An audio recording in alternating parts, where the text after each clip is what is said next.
Bon, ce sont des images qui, évidemment, sont très troublantes et en fait inacceptables, mais inacceptables pour une raison que personne ne dit.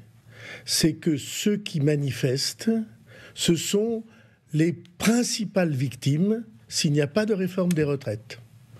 Ceux qui crient des slogans ou ceux qui participent à ces échauffourées, c'est eux qui paieront. C'est ces jeunes-là, ce sont les jeunes actifs et les plus jeunes parmi les actifs qui vont devoir porter la dette insupportable qu'on fait grandir chaque année pour compenser le déficit des retraites en France. On parlera... Parce que ça, personne ne le dit. On parlera effectivement très en détail de cette question de fond, c'est-à-dire ce qui est en train de se passer pour cette génération qui manifeste. On le disait tout à l'heure, beaucoup ont une vingtaine d'années, et pour les suivantes, mais en s'attardant un instant encore sur cet événement même, quel est selon vous le risque de l'incontrôlable ? L'incontrôlable ici à Paris, mais aussi, on va l'évoquer, à Lyon, à Toulon, à Bordeaux, où ce genre d'événements ont lieu. Je pense que les forces de l'ordre ont fait ces dernières années des progrès considérables et qu'il faut saluer et souligner ce qu'ils ont organisé comme progrès pour avoir la maîtrise de ce genre d'accident de foule ou de risque d'accident de foule. Ça mérite un coup de chapeau. Et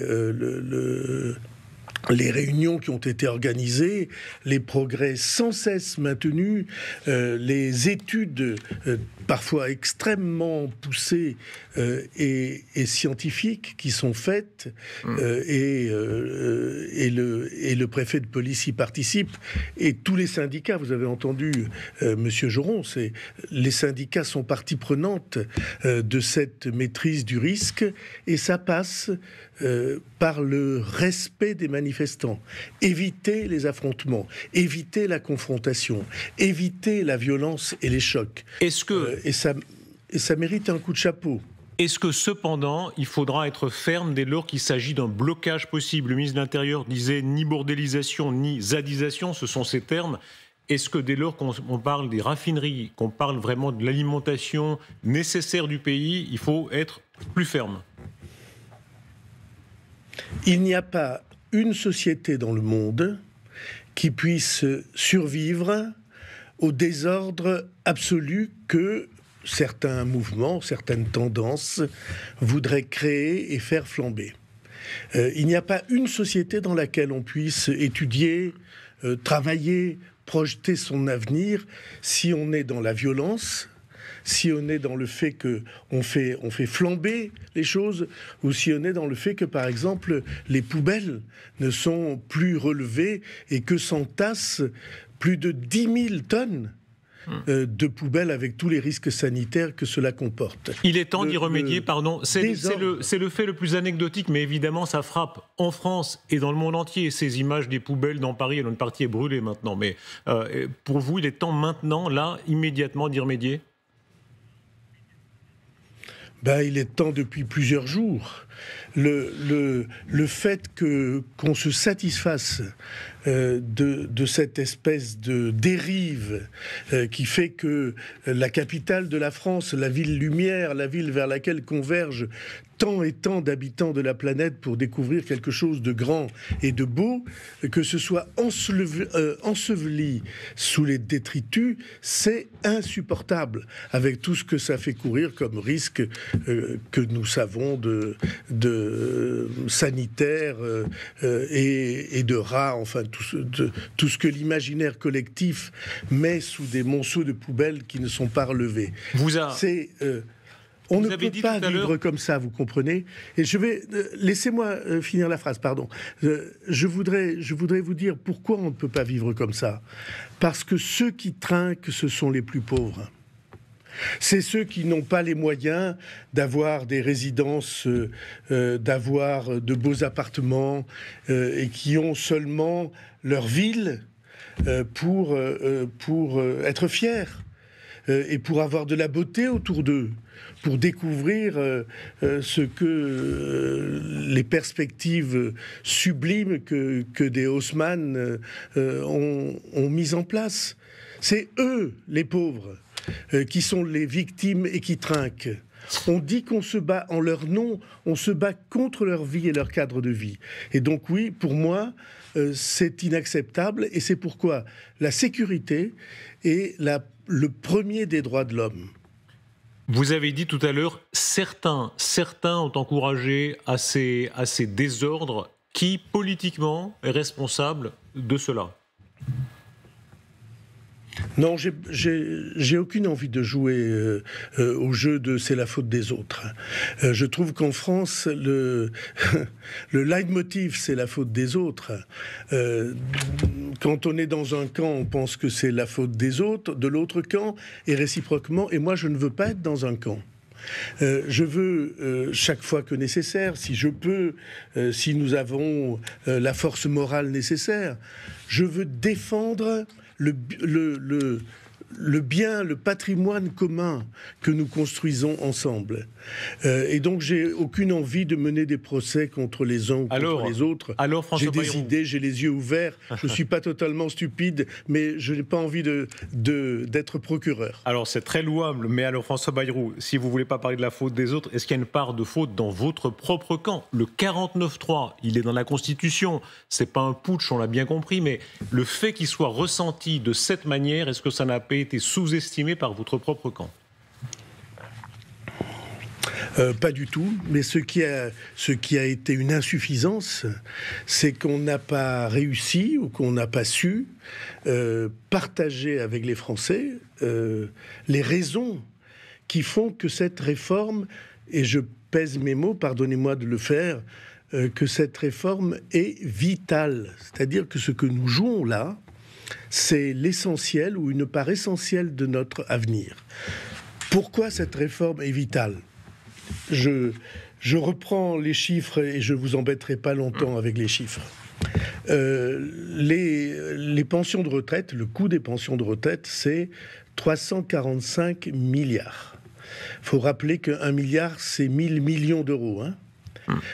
345 milliards. Sur ces 345 milliards, les employeurs du privé comme du public, en assument 270 milliards. Et tout le reste, c'est l'État. L'État pour deux fonctions principales.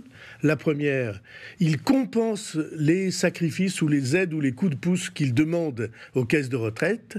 Et deuxièmement, il compense les déficits des régimes de retraite. Et il les compense à hauteur de 30 ou 40 milliards d'euros tous les ans, depuis 20 ans. François Bayrou, pardon, je vous interromps, mais qu'on comprenne bien, François Bayrou, ça veut dire que le risque, il n'est pas à long terme seulement, il serait là, immédiat, ces prochaines années. Immédiat, pas ces prochaines années, les années actuelles. Et je suis, moi, estomaqué, stupéfait, et j'écarquille les yeux devant le fait qu'on ne le dise pas. On cache ça, on a caché ça. J'ai édité une analyse du plan qui a établi tous ces chiffres, et ils n'ont été contestés par personne. Donc, tous les ans, pour compenser les déficits des régimes de retraite, on apporte entre 30 et 40 milliards, 30 et 40 000 millions d'euros tous les ans. Cet argent, si on l'avait, on serait tout à fait libre de le donner aux caisses de retraite. Mais nous ne l'avons pas. Cet argent, nous l'empruntons tous les ans. Donc François Bayrou, va payer les emprunts ? François Bayrou, on prête au président de la République. C'est ceux qui manifestent en ce moment. On prête au président de la République le mot et d'autres et leurs camarades. On dit qu'Emmanuel Macron a dit qu'il fallait absolument la réforme coûte que coûte, sans quoi il y avait un risque financier et économique. Et on interprète souvent ça en disant c'est les marchés qui risqueraient de mal réagir. Vous dites que le risque est encore plus grand. Il est notamment du fait de la hausse des taux immédiats. Mais la hausse des taux, vous le savez bien, vous l'avez répété ces jours-ci plusieurs fois sur votre antenne, je vous ai entendu, Monsieur Rochebain, la hausse des taux, elle est en cours. Et donc, accumuler les dizaines de milliards de dettes sur le dos de ceux qui les paieront, c'est-à-dire les plus jeunes. C'est immoral, c'est inacceptable, c'est condamnable de toutes les manières. On n'imagine pas des parents et des grands-parents qui se feraient payer par des chèques, par leurs enfants ou leurs petits-enfants, leur retraite, leurs ressources. Personne ne peut imaginer ça. C'est ce que nous faisons tout le temps. Et le crève-cœur pour moi, c'est qu'on n'a pas réussi à le faire entendre. Alors François Bayrou, essayons, aidez-nous à comprendre. Je crois qu'on n'a pas essayé. Aidez-nous à comprendre pourquoi ça s'est mal passé. Pour l'instant, on verra la suite, on verra la motion de censure et on va en reparler. Mais pour bien décortiquer ce qui s'est produit, vous êtes non seulement un acteur, mais à la fois un témoin, puisque vous étiez dans ces réunions cruciales auprès d'autres responsables de la majorité, auprès du président de la République, quand la décision a été prise d'aller au 49.3. Est-ce que c'est vrai d'abord que vous n'étiez pas de cet avis, que vous auriez préféré aller au vote ? Non, j'aurais préféré, je l'ai beaucoup expliqué, qu'on vote, mais dans les circonstances où nous étions hier, j'estime qu'il n'y avait pas d'autre choix, parce que, en fait, c'est des petites affaires politiciennes, de politique parlementaire, de couloirs, de discussions. Le gouvernement a cru, et la majorité a cru pendant très longtemps. Moi, j'y croyais pas trop, mais la majorité a cru pendant très longtemps qu'elle allait recevoir le soutien d'une partie des oppositions qui allait apporter leur suffrage et leur vote pour que la réforme puisse se réaliser. En particulier DLR. Moi, j'étais plus sceptique. Oui, mais je veux pas désigner les uns ou les autres. Mais c'est vrai que on prend pas beaucoup de risques pour l'essentiel. Voilà. Et donc, qu'est-ce qui s'est passé, pardon, François Bayrou, parce que c'est pas seulement de la curiosité. Attendez, c'est pas seulement de la curiosité cancanière, c'est quand même, pardon, on parle d'une des plus grandes réformes emblématiques pour le quinquennat, pour cette génération. Est-ce que le président de la République, est-ce que Madame Borne ont surestimé la fiabilité de CLR ? Qu'est-ce qui s'est passé exactement ? Est-ce qu'ils n'étaient pas fiables ? Est-ce qu'ils ne tenaient pas leurs troupes ? Qu'est-ce qui s'est passé ? Je crois qu'il y a eu dans la majorité, dans l'exécutif, comme une illusion. Illusion à laquelle, vous savez bien, j'ai pas participé parce que quand quelqu'un... J'essaie de parler avec respect, y compris de mes adversaires, pour essayer de comprendre ce qui se passe dans leur esprit. Quand quelqu'un a été élu dans l'opposition, c'est très difficile qu'il apparaisse comme le sauveteur de la majorité. Je crois que de bonne foi, un certain nombre étaient prêts à le faire. Mais leur nombre s'est avéré hier insuffisant pour arriver à un résultat garanti. Et c'est cette découverte que, au fond, on avait cru à une situation plus favorable, ou qu'on avait fait croire à une situation plus favorable, cette découverte du constat chiffré qui a amené à une conclusion. Et la conclusion est celle-ci. S'il n'y avait pas eu le 49.3 que je défendrai dans une minute, j'avertis ceux qui nous écoutent, s'il n'y avait pas eu le 49.3, hier soir, jeudi soir, nous nous serions trouvés avec plus de projet de loi de réforme des retraites, il aurait été battu au vote, et plus de gouvernement, puisque le gouvernement était évidemment le tout entier tourné vers la réforme des retraites, alors, et le gouvernement aurait été obligé, vous dites bien, d'une manière ou d'une autre, de s'en aller. Le gouvernement a mal estimé la capacité de soutien de CLR. Est-ce qu'il court le risque, là, lors du vote de la motion de censure, d'aller à l'inconnu? Est-ce que pour vous, le risque existe pour le gouvernement d'être renversé lundi? Le risque existe toujours. Ce sont des moments d'extrême tension. Ce sont des moments qui sollicitent le plus profond de l'engagement des parlementaires, des députés, des trois groupes de la majorité et des députés de l'opposition, qui vont devoir faire un choix en conscience qui est un choix extrêmement lourd. Parce que cet article 49.3 de la Constitution, qu'on a pris l'habitude de vilipender, je ne sais pas pourquoi, peut-être je suis d'une naïveté confondante, mais je crois connaître assez bien les institutions de la Ve République. L'article 49, alinéa 3 de la Constitution, c'est une des clés de voûte de la Ve République. Pourquoi ? Et qu'est-ce qu'il dit, cet article ? Il dit quelque chose d'absolument compréhensible. Vous êtes le gouvernement et vous vous avancez devant les Français et vous dites, écoutez, le projet que je vous propose est tellement important pour moi que si vous n'en voulez pas, il faut que je m'en aille. Si vous ne voulez pas, si l'Assemblée nationale refuse ce projet, alors le gouvernement est obligé de s'en aller. Mais il n'y a pas plus démocratique, il n'y a pas plus sérieux, il n'y a pas plus grave comme vote que ce vote-là. Ceux qui disent, les ozos qui disent on va adopter un texte sans vote, c'est pas seulement un vote, c'est le vote le plus lourd que la Ve République. On vous comprend bien, et on comprend bien ce que vous dites des ozos. Je vais prendre un exemple. Si le gouvernement avait pu éviter d'en arriver là, il l'aurait évité. Donc c'est bien qu'il y a quelque chose qui n'a pas fonctionné. Bien sûr. Expliquez-nous, pardon. Expliquez-nous, je pose ma question. Bien sûr, non, mais je ne dis pas le contraire. Est-ce qu'il y a eu un manque, disons, de travail, de capacité, de savoir-faire? Vous êtes mieux placé quiconque pour dire que la politique, c'est aussi du savoir-faire. Un manque de savoir-faire en coulisses, de traiter de faire de la bonne politique. Je n'ai pas du tout envie, Darius Rochebin, je n'ai pas du tout envie de mener l'accusation contre les uns ou contre les autres. J'étais, comme vous savez, assez sceptique sur tout ça. Mais je veux vous dire, Michel Rocard, le texte le plus important qu'il a fait adopter, c'était la CSG, la contribution sociale généralisée. C'est-à-dire le fait qu'on allait transférer sur l'impôt une partie des cotisations sociales qui pesaient trop lourd sur le coût du travail, par exemple.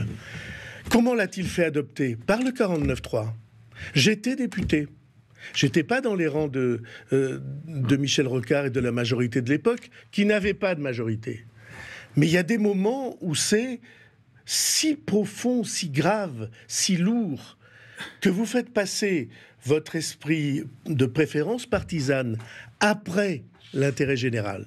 Et c'est, je crois, ce qui va se passer lundi. Alors, François Bayrou, parlons de lundi. Parlons de lundi. Qu'est-ce qui se passe si, François Bayrou, si la motion de censure est refusée? D'abord, est-ce que pour vous, ça reste l'hypothèse la plus crédible? Oui. Bon, mettons qu'elle soit refusée. Est-ce que, malgré tout, un remaniement se profile? Est-ce qu'après une crise pareille, il serait logique, sans désavouer les personnes, mais qu'il y ait un remaniement? Alors, permettez-moi de vous dire, au cas où vous n'en seriez pas aperçu, que je ne suis pas président de la République. C'est le président de la République qui a cette responsabilité de juger de la situation. Et je puis vous assurer, il m'arrive de parler avec lui de ces sujets, que c'est en profonde conscience qu'il mesure la situation de tension où nous sommes et les risques encourus. Donc c'est lui qui jugera. Non mais François Bayrou, bien sûr c'est lui qui jugera, mais pardon, je me permets de vous interrompre, pardon. C'est le moment de citer les Écritures, châtie bien, qui aime bien, châtie bien, qui conseille bien. Voilà. Vous allez dire quelque chose d'important. Est-ce qu'il y a un moment quand même politique où il faut donner un coup de sac, quoi? Il faut redonner une fraîcheur, un élan à ce gouvernement, d'une manière ou d'une autre? Ben, vous voyez bien qu'après cette séquence, il faudra ouvrir une page nouvelle. L'élection présidentielle s'était focalisée sur la réforme des retraites. J'ai souvent exprimé que je pensais que ce n'était pas le seul sujet pour le pays. C'est un sujet gravissime pour la raison que je vous ai dite. C'est un sujet qui nous plonge dans les extrêmes difficultés d'un pays qui s'endette sans cesse pour simplement assurer les dépenses quotidiennes. C'est n'importe quoi. Quand on s'endette, il faut le faire pour construire des choses importantes pour l'avenir, pour faire des investissements, pour construire des hôpitaux, des universités, des centres de recherche ou Cela, des vous écoles. l'avez dit et très clairement, mais Ça, François ça Bayrou, mérite vous n'avez qu'on pas... s'endette. On parlait ici de la politique au sens tout à fait noble, mais incarné, est-ce que Madame Borne peut rester Première ministre après ça ? C'est le choix qu'elle fera et que fera le président de la République. Elle a dit hier quelque chose qui a été rapporté par les journaux et qui est vrai.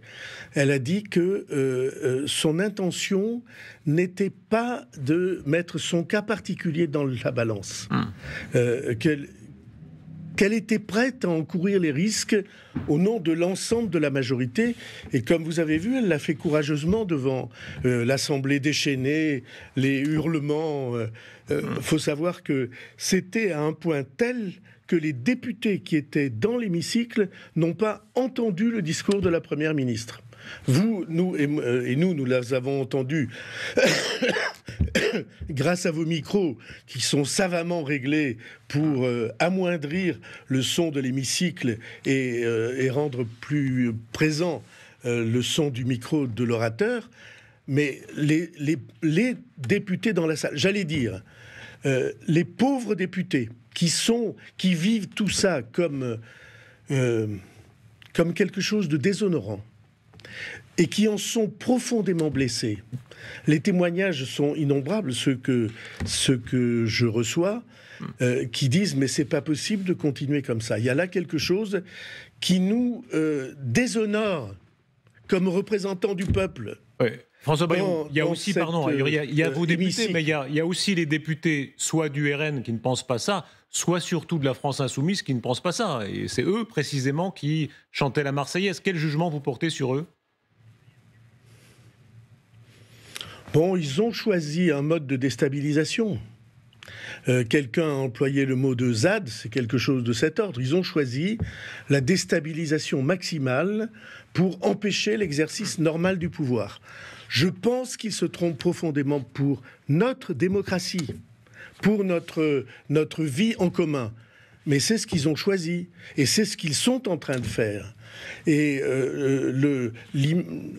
la majorité des députés de l'Assemblée nationale vit cela comme une perte de sens. Ils disent, mais à quoi ça sert qu'on soit là dans cette espèce de perpétuel charivari ? François Bayrou, en dehors même de l'Assemblée nationale...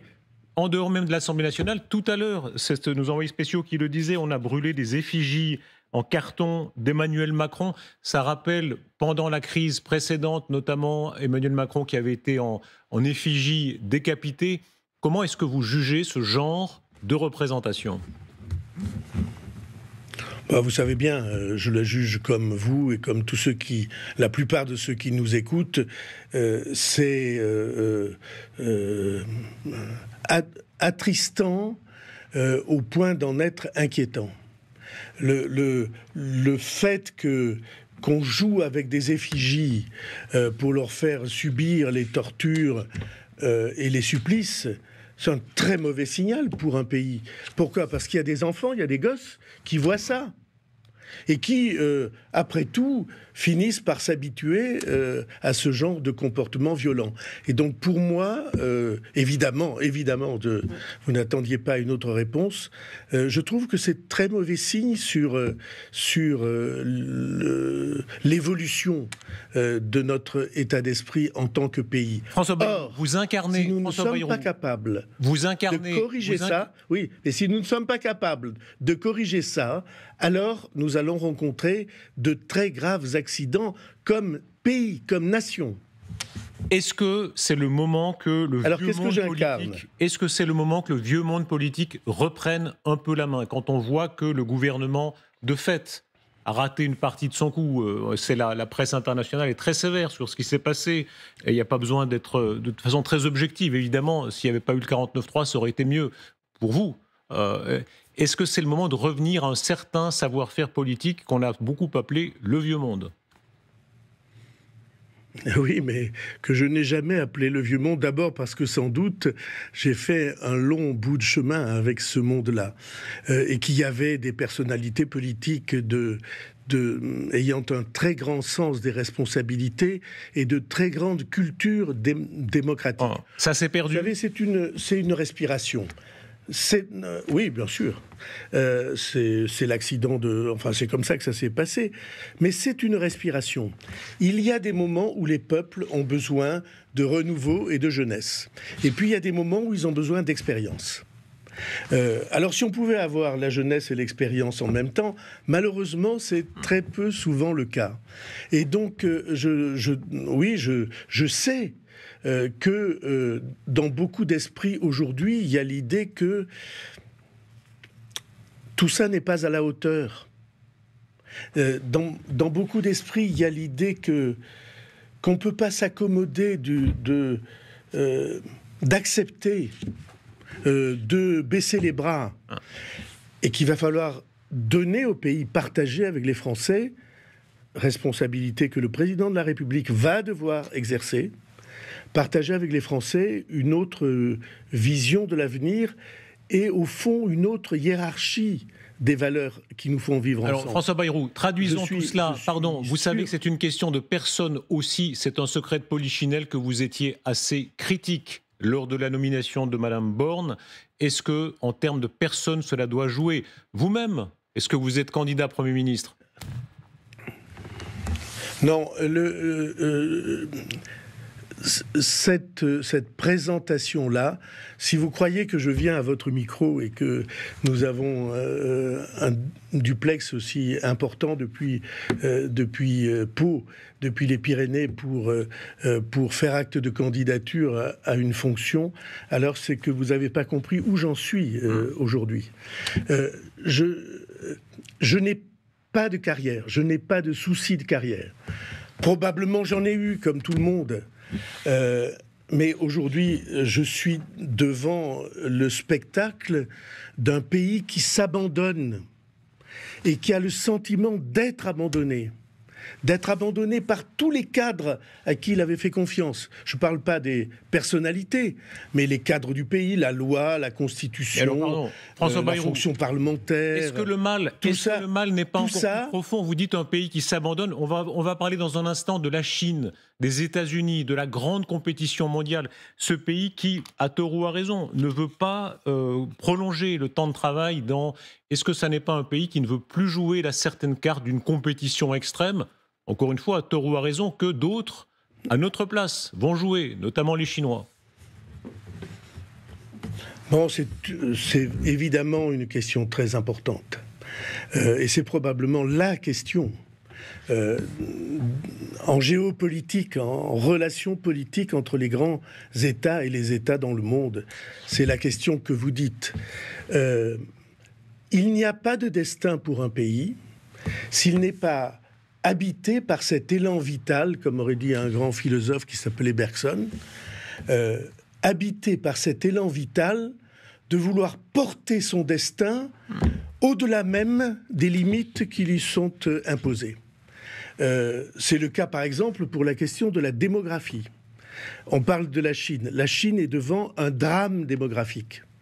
La Chine, dans les 30 ans qui viennent, va perdre, écoutez bien, plusieurs centaines de millions d'habitants.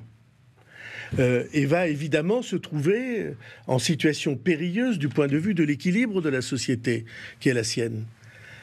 Mais nous, si nous n'acceptons pas de poser la question démographique dans notre pays, du renouvellement des générations, du renouvellement du travail, de la recherche, de l'invention, alors nous serons condamnés à être déclassés perpétuellement. C'est ce que nous sommes en train de vivre. C'est ce que nous sommes en train. Alors on dit il n'y a pas assez de sous. Il n'y a pas assez de sous parce que nous n'avons pas produit assez. Et si nous n'avons pas produit assez, c'est probablement parce que nous n'avons pas instruit assez les enfants. Et que nous avons toutes ces crises imbriquées les unes dans les autres, que pour certains d'entre nous, nous avons non seulement vu venir, mais décrites, mais multiplié les avertissements. François Bayrou. Si on ne s'attaque pas à ça, alors il est sûr que le destin de la France sera de voir disparaître son étoile. François Bayrou, on parle de la France en général, de son destin. Dans le système de la Ve République, tout vient au président de la République, tout lui revient. La personne d'Emmanuel Macron, vous disiez c'est pas la faute à X ou à Y, tout lui reviendra de toute façon. Qu'est-ce qui a manqué au président de la République pour arriver à cette situation-là qui visiblement n'est pas celle que lui-même souhaitait il y a encore quelques jours? Ouais. Je pense qu'il y a eu un moment d'incompréhension, et les Gilets jaunes ont été une étape très importante de ce moment d'incompréhension-là. Et le président de la République a passé un contrat avec le pays qui est de renouveler profondément le pouvoir, ses habitudes, ses attitudes et le lien avec les Français. Il l'a fait sur un certain nombre de sujets. Il s'est attaqué aux scléroses de la haute fonction publique. Il s'est attaqué, comme on dit, à ce qu'il y avait de complètement bloqué dans un certain nombre de corps. Il a fait ces efforts-là. Mais François Bayrou, vous avez lâché les mots. Gilets jaunes, quand on voit ce qui se passe ce soir à la Concorde, quand on voit ce qui se passe à Toulon, à Bordeaux, à Lyon, est-ce que c'est le grand spectre? Est-ce que vous allez devoir céder si demain ça prend cette ampleur-là, si demain il y a un mort, si demain il y a des blessés? Je ne crois pas et je n'en crois rien. Et s'il y avait ce mouvement de dérive et de démission, ça serait une catastrophe formidable, comme j'ai eu l'occasion de vous l'expliquer, pour les plus jeunes des Français, les victimes, ceux qui portent sur le front la pancarte des victimes, certaines à venir, et qu'on fait ou qui défilent de bonne foi en croyant qu'au contraire ils vont défendre leurs avantages et leur liberté. C'est là la tragédie de ce mouvement. C'est une tragédie. C'est un quiproquo tragique. Et donc, je suis certain que l'intérêt du pays commande non pas qu'on tienne bon, mais qu'on soit capable de porter jusqu'à leur terme des décisions et des prises de conscience. Et vous me demandez qu'est-ce qui manque le plus? Ce qui manque le plus, c'est la prise de conscience. Ce qui manque le plus, c'est que chez nous, dans nos familles, autour de la table de famille, avec nos amis, nous disions, bon, quand même, alors c'est pas exactement ce qu'on souhaiterait, c'est pas forcément les gens qu'on souhaiterait exactement. Mais nous ne pouvons pas rester sans rien faire en face de situations aussi compromettantes que celle-là. Merci beaucoup d'avoir été notre invité. Merci beaucoup en direct depuis Pau. Merci à vous. Et nous allons retrouver